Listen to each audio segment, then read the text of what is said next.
aquel ataúd, la tapadera de aquel ataúd, se levanta sola. Se escucha el rechinido de la tapa y se destapa. Pareciera como si le diera gusto verla ahí, en ese estado sin vida, con esa cara pálida. Pareciera que le diera gusto ver a Clemencia así. ¿No te empiezas a despedir de ella o qué? ¿No te has acercado? ¿No te he visto una lágrima? Al contrario, te veo asustado. ¿Qué está pasando? Una persona que está rematando varias cosas de su casa. Varias cosas, y entre esas cosas, una cuna. Precisamente como la que él quería. Y nomás lo sacaban de aquella cuna y el bebé se tranquilizaba. Empezaron a sospechar que la cuna tenía algo que ver, pero no encontraban qué, no sabían qué. La persona que hizo el daño lo hizo por medio de la cuna, con tierra de panteón, de una tumba muy antigua, de una tumba de una persona ya muy anciana, una persona que falleció anciana y ya hace muchos años echaron tierra e hicieron un trabajo aquí en la cuna. Hola, ¿qué tal mi gente? ¿Cómo están? Soy su amigo Luis Carrillo. Les doy la bienvenida a Relatos de Zaguán. Mi gente, el día de hoy me encuentro aquí en el Panteón de San Tiburcio, acá por Mazapil. Y hoy quiero platicarles una historia, mi gente. Una historia que tiene que ver sobre este tema. Miren, me encuentro en el panteón de aquí de San Tiburcio. Y quiero platicarles una historia que la verdad a mí, el hecho de imaginármela, como que sí me causó un poquito de escalofrío. Entonces quiero aprovechar este panteón para platicárselas. Fíjense que estoy viendo que como que está dividido en dos este panteón. Nos dijeron que al final del panteón están como que las tumbas más antiguas. Y estoy viendo, miren, por ejemplo, aquí estoy entre las tumbas. Ya estoy aquí entre las tumbas y ahí estoy viendo como que un muro. Un muro que muy probablemente sea a lo mejor de la zona más antigua. Muy probablemente a lo mejor sepultaban de aquel lado. Se acabó el espacio y empezaron a construir de este lado del muro. Y pues lo ampliaron, pues. Lo ampliaron. Entonces quiere decir que ese panteón tiene que ser algo, pues algo viejito. Este es un lugar muy antiguo. Ya por ahí anduvimos recorriendo lo que fue una fábrica aquí en este lugar que perteneció a la familia de Francisco y Madero. Entonces quiere decir que es un lugar muy antiguo. Aquí San Tiburcio. Entonces pues vamos a aprovechar para platicarles una historia, mi gente.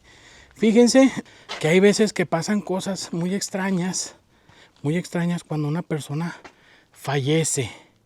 Cosas que a veces uno no les encuentra una explicación. Resulta que hace tiempo en una comunidad muy viejita, donde también las costumbres que había en esa comunidad, en la gente, pues eran las costumbres de los viejitos de más antes. Entonces ahí se creía que se debía de sepultar a las personas en cajones de madera. Tenían que ser de madera, de algo natural, que no fueran de lámina o como los que hay hoy en día. La gente prefería buscar los ataúdes de madera, porque iban a regresar a la tierra pues de una forma que fuera natural. Y sí, miren, aquí estoy viendo que ya hay unas tumbas antiguas, miren, aquí pegaditas a la pared. Déjenme se las muestro. Como que aquí la gente les echó una revistita de cemento, vean. Pero esos pilarcitos se miran bien viejos, miren. Se miran antiguísimos. Quiere decir que aquí hay cuerpos de personas que fallecieron hace mucho, muchísimos años. Unos 100 o 150 años como la fábrica, más o menos nos dijeron que eso es lo que calculan que puede tener de antigüedad la fábrica. Pues en aquella comunidad la gente acostumbraba a sepultar a sus familiares en en ataúdes de madera y velarlos por lo menos unas 24 horas, rezarles sus rosarios, hacer oración, cantitos y sobre todo pues acompañarlos, que no estuvieran los cuerpos solos. Fallece una mujer, pues ya de una edad avanzada, no tan mayor, un aproximado entre 60 años más o menos de edad tenía esta señora, una señora muy respetada por toda la gente de la comunidad. Era una señora pues que siempre estaba como que para apoyar a la gente de la comunidad. Era la clásica señora que en las fiestas patronales andaba por delante, hacía reliquia, le daba de almorzar a los danzantes, a los músicos. Era una persona muy allegada a la iglesia y sobre todo muy caritativa. Era una señora muy piadosa que le gustaba apoyar a sus vecinos, a sus conocidos, a sus familiares. Era una señora muy sana. Era muy sana la señora, ella todo el tiempo se miraba muy fuerte, no tenía ninguna enfermedad, aparentemente pues ella estaba muy bien y de repente se enfermó. De una manera muy repentina se enfermó, de un día para otro cayó en cama y estaba muy grave la señora. La familia estaba muy sorprendida porque sabían que era una persona muy sana, cómo iba a ser posible que de repente decayó tanto. Apenas unos días atrás la señora andaba bien sanota y de repente en cama y bien grave. Pues toda la gente decía que esa enfermedad no era natural. Muy probablemente no era natural. Entonces toda la gente se sorprendió bastante cuando supieron la noticia, cuando escucharon repicar las campanas en la iglesia, los dobles tan reconocidos, una forma de llamar las campanas muy diferentes que cuando está uno llamando a misa. Es una forma de tocar las campanas muy diferentes que indican que alguien de la comunidad falleció. Al escuchar los dobles de campana, la gente se acercó a la iglesia para saber qué era lo que había pasado. Pues esta señora llamada Clemencia, había fallecido. La gente ya sabía que se había enfermado, la gente ya sabía, pero nunca se imaginaron que fuera a fallecer. Ella era una persona tan fuerte que pensaron que muy probablemente se iba a levantar, se iba a recuperar, pero no fue así. Lamentablemente la señora se fue. La gente estaba muy consternada, muy triste y muy sorprendidos, no lo podían creer.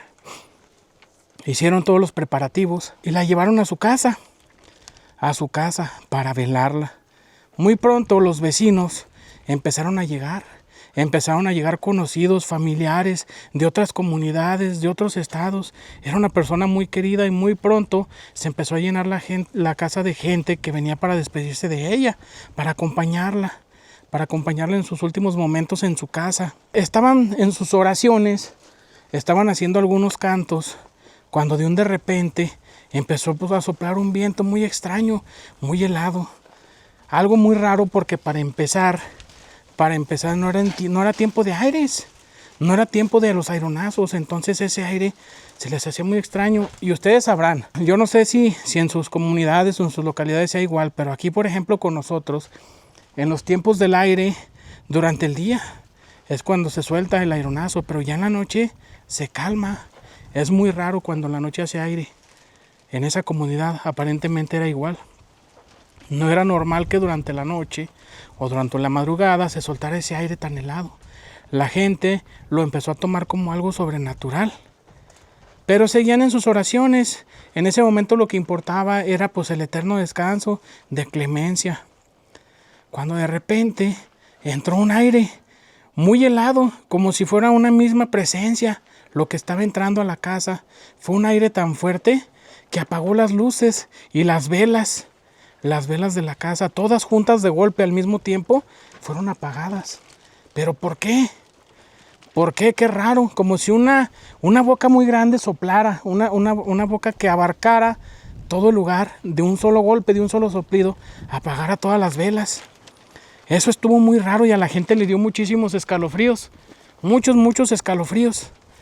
¿Por qué se apagaron las velas? ¿Qué pasó? La gente siguió rezando cuando de repente afuera de la casa se escuchó un lamento muy extraño, como si alguien se estuviera quejando, como de dolor,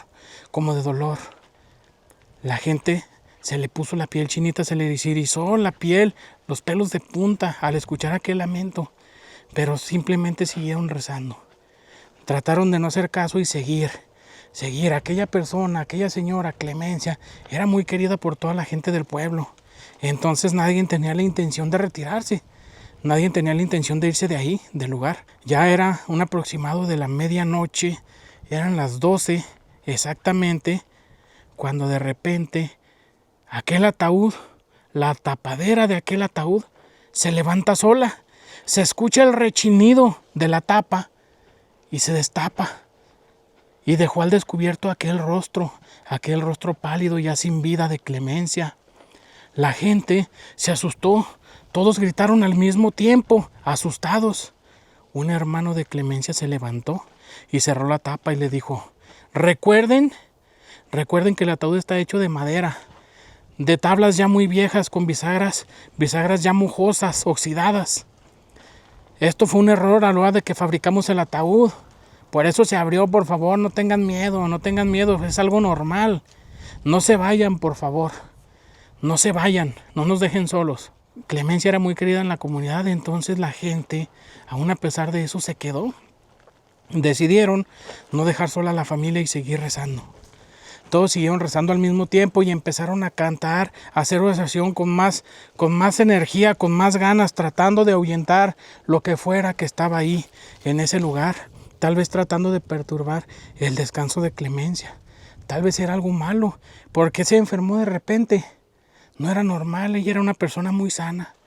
Entonces muy probablemente lo que se la llevó estaba haciendo presencia ahí, en ese momento, en ese lugar. Entonces la gente empezó a rezar con mucha devoción y con mucha energía para tratar de rescatar el alma de Clemencia. Aquel hecho se volvió a repetir. Una vez más se abrió aquel ataúd de una forma muy extraña. La gente se asustó bastante, y el hermano les dijo: recuerden lo que les dije, por favor, no se vayan, no se preocupen, no está pasando nada. Muchas de aquellas personas ya no soportaron. En ese momento, algunos de ellos se fueron saliendo de poco a poco y sin avisarle a nadie. Muchos de ellos decidieron que ya era tiempo. Ya habían estado ahí por un buen rato y mejor se iban. Aquello que estaba sucediendo en ese momento, en ese lugar, para ellos no era natural. Para ellos no era normal, entonces mucha gente se fue. Apenas si se quedaron la familia y uno que otro vecino. Entre esos vecinos estaba una mujer, que era la vecina de toda la vida. Una mujer que presumía ser la mejor amiga de Clemencia. Era María, aquella mujer. Y de una forma muy extraña se acercó al ataúd. Si se suponía que era la mejor amiga, porque en su rostro se alcanzaba a percibir algo de satisfacción al ver a Clemencia dentro del ataúd. Pareciera como si le diera gusto verla ahí, en ese estado sin vida, con esa cara pálida. Pareciera que le diera gusto ver a Clemencia así, ahí, en ese lugar, adentro de aquel ataúd. Y ella curiosamente no se fue.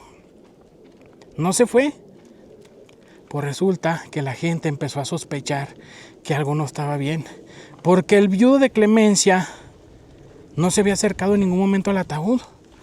Tal parecía como si no se atreviera a asomarse a ver el cuerpo de su esposa dentro de aquel ataúd. Pareciera como si él supiera algo que tal vez le causaba remordimiento y por eso no se atrevía a asomarse a verla. Muy probablemente. Pero María no dejaba el ataúd en ningún momento. A partir de que la gente se fue, ella se quedó ahí, en aquel lugar, frente al ataúd de Clemencia. La gente que quedaba empezó a murmurar que muy probablemente María andaba con el esposo. Muy probablemente Clemencia estaba siendo engañada por su mejor amiga y su marido. Era muy probable que algo estuviera pasando. Ya casi para amanecer, uno de los hermanos de Clemencia le dijo a su marido: bueno, ¿que tú no te piensas despedir de ella? ¿No te piensas despedir de ella o qué? ¿No te has acercado? ¿No te he visto una lágrima? Al contrario, te veo asustado. ¿Qué está pasando? ¿Qué tienes? No, nada. Lo que pasa es que yo la quiero recordar como era, en vida. No quiero llevarme ese recuerdo de ella, así como está. No quiero. Pues bueno, tú sabrás. Pero yo no quiero que al rato estés con remordimientos por no haberla visto, por no haberte despedido de ella. No, no te preocupes, yo la quiero recordar como era. Es por eso que no me he acercado. En esa estaban, cuando de repente entró a la casa el perro que pertenecía a la familia, el perro que por lo regular siempre andaba con Clemencia, que la seguía para todos lados. Era un animal, pues que no era agresivo, no era bravo, era un perro muy dócil, muy noble y estaba acostumbrado a la presencia de María. Muchas veces había estado en presencia de ella cuando iba a platicar con Clemencia, pero el perro entró con una expresión de enojo y empezó a gruñirle a María. María se asustó mucho por la reacción del perro y le hablaba Le hablaba tratándolo de tranquilizar, pero no. No, el perro estaba muy agresivo, empezó a gruñir y a mostrarle los dientes a María. María se levantó y caminó unos pasos hacia atrás y el perro se le abalanzó ladrando. La alcanzó a pescar del vestido y la empezó a estirar hacia la puerta con una fuerza sobrenatural hasta que la hizo que saliera. La sacó de la casa y el perro se sentó en el umbral de la casa, en la entrada, en aquel sardinel. Ahí se sentó el perro y no la dejó pasar, como si estuviera vigilando la entrada para no permitirle la entrada a María a la casa, como si estuviera protegiendo a su ama, como si aquel perro algo supiera. Con el paso de los días, Clemencia fue sepultada, pero aparentemente su alma no descansaba. No descansaba porque la escuchaban su llanto. En la casa se escuchaban sus lamentos. La gente aseguraba verla rondando por su casa, pero sobre todo por la casa de María. La gente empezó a sospechar aún más, hasta que aquel hombre no soportó más y le confesó a sus cuñados, a los hermanos de Clemencia, que él estaba engañando a su esposa con María y que María le dijo que ella lo quería solo para él, y María le puso algo en el café, en su cafecito a Clemencia, en su jarro, le puso algo y eso fue lo que la enfermó y la llevó a su final.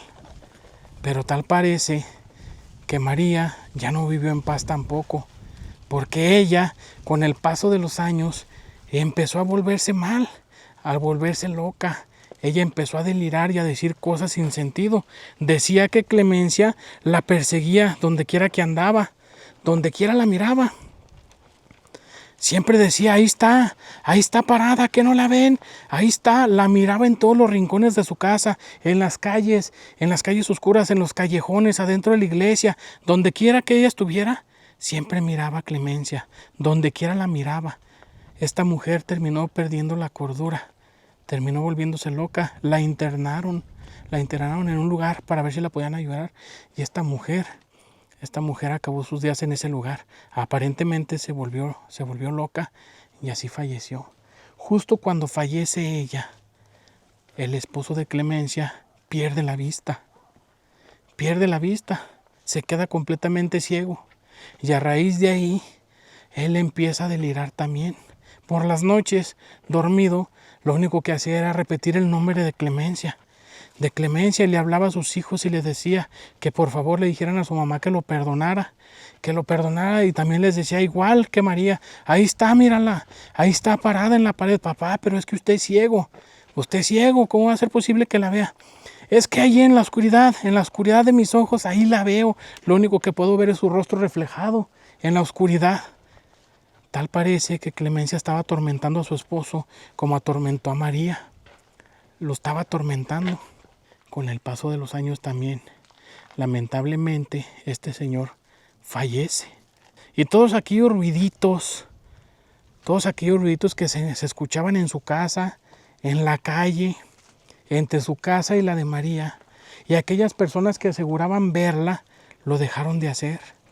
Solamente la gente menciona que en algunas ocasiones, cuando de repente el aire se suelta muy helado, por la noche, miran aquella silueta afuera de la casa de María.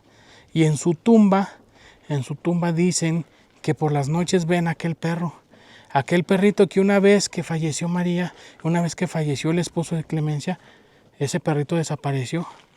Nadie sabía de él. Solamente en aquellas noches de mucho viento, de mucho aire helado, se puede ver aquel perro sentado ahí al pie de la tumba de Clemencia. Entonces tal parece que ella regresó y se llevó a su esposo y se llevó a María. Mi gente, pues como ven, esta es una leyenda que me platicaron hace un tiempo que la verdad, pues yo no sé si sea real, ¿verdad? Pero se escuchan muchas historias muy similares, mucha gente las platica, inclusive gente que lo ha vivido, lo ha mencionado, mi gente. Y fíjense que también quiero platicarles otra historia que hace poquito también me platicaron. Tiene mucho que ver con los panteones, porque fíjense que los panteones son muy utilizados por la gente que se dedica a la brujería, por la gente que tiene su alma llena de maldad y tratan de perjudicar a otras personas. Me platicaron una historia que a mí me puso a pensar, fíjense. Muchas de las veces uno tiene que tener mucho cuidado con las cosas que le compra a sus hijos, con las cosas que les compra uno, porque siempre es preferible que sean nuevas. Muchas de las veces habemos personas que buscamos la segunda por economizar, porque nos salga un poquito más barato, y a veces nos encontramos a las segundas cosas en muy buen estado, casi nuevas y muy baratas, y las compra uno sin saber si a lo mejor algo sucedió o trae alguna historia aquella cosa que uno compra. Por ejemplo, resulta que hace mucho tiempo una pareja que estaba recién casada, vivían muy enamorados, aunque la verdad, pues vivían de una forma muy humilde, no tenían muchas posibilidades. A los pocos meses de estar casados, pues la mujer salió embarazada. Estaban esperando su primer bebé, estaban muy contentos, estaban muy emocionados, estaban muy motivados y querían darle pues una muy buena vida a su bebé. Ellos tenían la esperanza, tenían la ilusión de que su bebé pues les cambiara la vida, que les trajera la suerte necesaria para poder salir adelante, que a lo mejor el bebé traía su torta bajo el brazo y muy probablemente ellos iban a mejorar con la intención de darle una buena vida a sus hijos, a su hijo. Pues a lo mejor ellos tenían que buscar buenas oportunidades y salir adelante. Se cumplieron los 9 meses y esta mujer dio a luz a su niño. Estaban muy emocionados. Y la señora le dijo, ¿sabes qué? Tengo miedo que en las noches lo apachurremos. Me da mucho miedo que por las noches, sin darnos cuenta, dormidos, nos demos la vuelta y lo vayamos a apachurrar. Y pues tú sabes que es peligroso, muchos bebés han fallecido de esa manera. Entonces tengo miedo, que hay que comprar una cunita, ¿cómo ves? Híjole, mujer, pero es que sabes que las cunas son caras y ahorita yo no tengo, tú sabes que no nos ajustamos. Entonces a mí me gustaría mucho pues que me des chance de juntar dinero, porque yo quiero comprarle una cunita en especial, ¿sabes? De esas que se puede arrullar también, que tienen llantitas, que tiene corralito, que en un futuro se pueden volver cama, quitar los barrotitos y que sea su cama. Quiero comprarle una de esas, pero es muy cara. Dame chancita de juntar, ¿no? Porque yo quiero esa. Pues nada más no te tardes mucho. Podemos comer sopita y frijoles para economizar un poco y que juntes más rápido, porque yo quiero su cunita. Yo no quiero que duerma con nosotros porque tengo miedo a apachurrarlo. No te preocupes, mujer, pronto vas a ver que sí. Pues resulta que aparentemente esta familia corre con suerte, porque en un recorrido que estaban haciendo rumbo al centro a comprar su mandadito, resulta que ven una persona que está rematando varias cosas de su casa. Varias cosas, y entre esas cosas una cuna, precisamente como la que él quería, igualita. Estaba prácticamente nueva aquella cuna. Al acercarse y preguntar cuál era el precio, pues era exageradamente barata, menos de una cuarta parte de su valor. Y estaba prácticamente nueva, en muy buenas condiciones. Él se sorprendió mucho y preguntó, oiga, pero ¿por qué la está dando en ese precio? Dígame la verdad, ¿está dañada? ¿O qué tiene? ¿Por qué la está dando tan barata? No, lo que pasa es que nosotros nos vamos a ir de aquí del pueblo, nos vamos a ir a vivir a otro lado y no nos podemos llevar tantas cosas, entonces me interesa mucho vender lo más que podamos, lo que ya no necesitamos, al precio que sea. Lo que queremos es recaudar algo de dinero y pues que las cosas no se echen a perder, que alguien más las aproveche. Ah, está muy bien. Pues yo la quiero. La compraron. La pareja estaba muy emocionada. Muy emocionada porque por fin habían comprado la cuna y el bebé iba a dormir más cómodo y más seguro. Compraron la cunita, se la instalaron y echaron al bebé a dormir. Luego, el primer día, después de repararla, después de revisarla que todo estuviera bien. En la primera noche, justo a la medianoche, el bebé empieza a llorar de una forma muy desesperada, como si algo le doliera. Se levantaron y lo revisaron a ver qué era lo que pasaba. No estaba hecho del baño, no tenía aparentemente nada. Lo cargaron y el bebé muy tranquilo. Pero en cuanto lo acostaron en esa cuna, el bebé empezó una vez más a llorar, de una forma muy desesperada.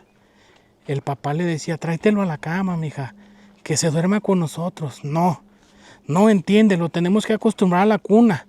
Mi mamá dice que se va a embrasilar, que después nomás va a querer estar cargado o que se va a acostumbrar a dormir con nosotros y yo no quiero. Que se acostumbre a su cuna, está desconociendo. Está desconociendo la cuna, es por eso que llora, porque está desconociendo. Él le hizo caso y lo volvió a acostar en su cunita y el bebé no paró de llorar toda la noche. Se levantaban, lo cargaban, lo arrullaban, se volvía a quedar dormido y en cuanto lo acostaban, el bebé empezaba a llorar otra vez. Estaban muy desesperados, ya no sabían qué hacer.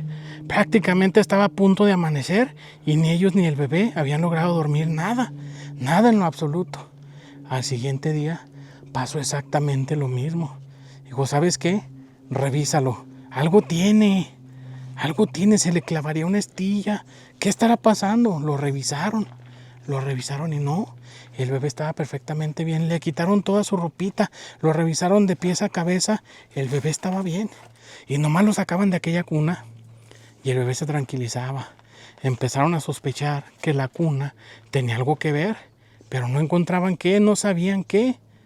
Así lo hicieron por bastante tiempo y lo obligaban a dormir al pobrecito bebé en esa cuna. A veces lo vencía el cansancio y dormía por ratitos, pero no tardaba mucho en despertar.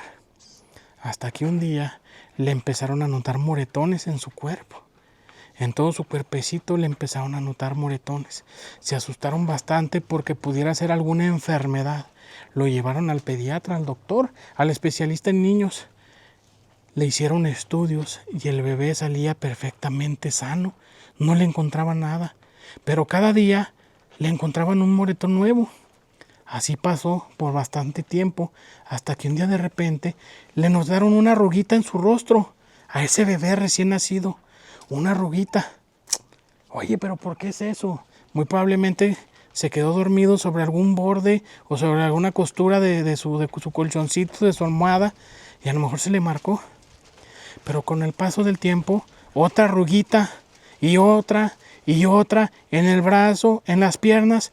Total, que su piel parecía la de un viejito. ¿Qué está pasando? Lo llevaron una vez más al doctor. El doctor lo revisó y les dijo, mira, existe un síndrome, existe una enfermedad. Eso es el envejecimiento prematuro. Hay muchas personas que envejecen prematuramente, pero yo nunca había sabido de un bebé. Hay niños, hay adolescentes que envejecen de forma prematura, pero bebés no, es muy posible que tu bebé eso tenga. Te voy a mandar a que le hagas un estudio y así vamos a descubrir si es eso. Le mandaron aquel estudio y no. Salió negativo. Entonces ni los doctores explicaban por qué el bebé estaba envejeciendo de esa manera. No se explicaban. Pasó el tiempo y este bebé seguía amaneciendo con moretones y cada vez se le miraban más arruguitas en su rostro. Ya no sabían qué hacer. Estaban muy desesperados. Por el lado de la medicina ya no sabían nada. Ya no había ninguna opción. Hasta que una persona les dijo, ¿no le estarán haciendo un mal a su bebé? ¿No habrá por ahí alguna persona que los envidie, que envidie su felicidad, que envidie su unión, que ustedes son muy unidos y se ve que se quieren mucho y a lo mejor mucha gente se incomoda con eso? No lo dejen pasar. Si tienen a alguien que los ayude, no les caería mal una limpia, algo, cualquier cosa. Ellos no eran muy creyentes de esas situaciones, pero decidieron que por su bebé pues era posible intentar cualquier cosa. Así lo hicieron. Supieron de una persona que sabía curar sobre brujerías. Fueron y llevaron a su bebé. Y en cuanto aquella persona lo vio, le dijo, ¿saben qué? Le están haciendo un mal a su niño. Le están haciendo un mal. Le están haciendo un mal, en serio. Ellos se asustaron bastante por no saber qué era lo que estaba pasando. No sabían si creer o no creer. No sabían si esta persona era una charlatana que solamente les quería quitar su dinero. No sabían. Pero les dijo, mira, les regalaron algo para el bebé. Les regalaron, yo no sé, algún biberón, algún mameluco, alguna pañalera, algo usado. Algo usado que le hayan regalado. No, pues no. Toda su ropita de mi niño es nueva. Nosotros se la compramos. Nadie nos ha regalado absolutamente nada. Ni siquiera le hicimos ese festejo donde cuando están embarazadas van y les regalan ropa. No, ni siquiera hicimos eso. Todo lo que mi niño tiene es nuevo. Nosotros se lo compramos. Pues yo no sé. Pero a su niño le hicieron un mal por medio de algo usado. Ahí fue donde el papá se acordó, dijo, pues mira, lo único usado que tiene el niño es una cuna. Es una cuna. Es lo único.